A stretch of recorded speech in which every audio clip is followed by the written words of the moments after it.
സുസ്ഥിര ആരോഗ്യത്തിന് ഹോമിയോപ്പതി എന്ന ആശയം ഉയർത്തിപ്പിടിച്ച് ലോക ഹോമിയോപ്പതി ദിനാചരണം സംഘടിപ്പിച്ചു.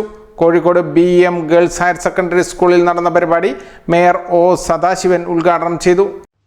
ഡോക്ടർ സാമുവൽ ഹാനിമാന്റെ ജന്മദിനമാണ് ലോക ഹോമിയോപ്പതി ദിനമായി ആചരിക്കുന്നത്. കേരള സർക്കാർ ആയുഷ് ഹോമിയോപ്പതി വകുപ്പ്, Kozhikode government homeo medical college, national Ayush mission എന്നിവയുടെ സംയുക്ത ആഭിമുഖ്യത്തിലാണ് പരിപാടി സംഘടിപ്പിച്ചത്. പരിപാടി ഉദ്ഘാടനം ചെയ്ത മേയർ ഹോമിയോപ്പതി ചികിത്സയുടെ അനുഭവങ്ങൾ പങ്കുവച്ചു. കോഴിക്കോട് DMO ഡോക്ടർ ഹന്ന യാസ്മിൻ അധ്യക്ഷയായി.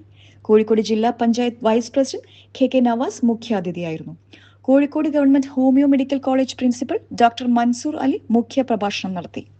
ഡോക്ടർമാരായ രാജാറാം, സിനി PM, റിതേഷ് P, പൊന്നമ്പിളി അരുൺ, ഫാസിൽ ഫിറോസ്, മുഹമ്മദ് തസ്നീം, മുഹമ്മദ് കോയ, നിഖിൽ എന്നിവർ സംസാരിച്ചു. National Ayush mission DPM doctor Aneena P Thyagaraj സ്വാഗതവും ഗവൺമെന്റ് ജില്ലാ ഹോമിയോ ആശുപത്രി സൂപ്രണ്ട് സോണി BJ നന്ദിയും പറഞ്ഞു.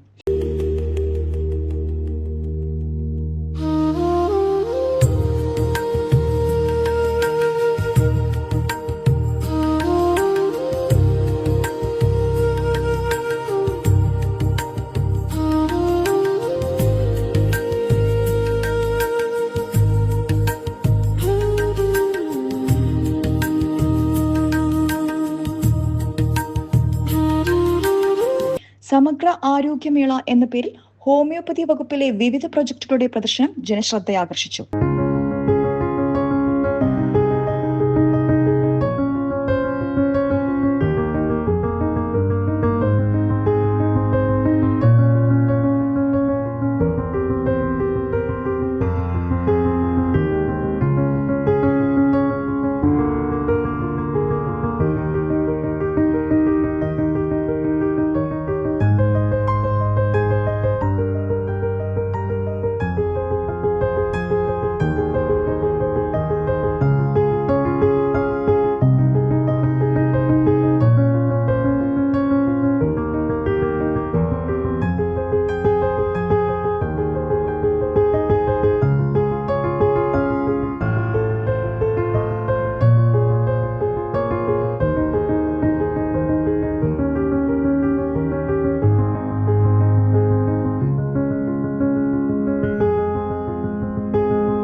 ACV news Kozhikode.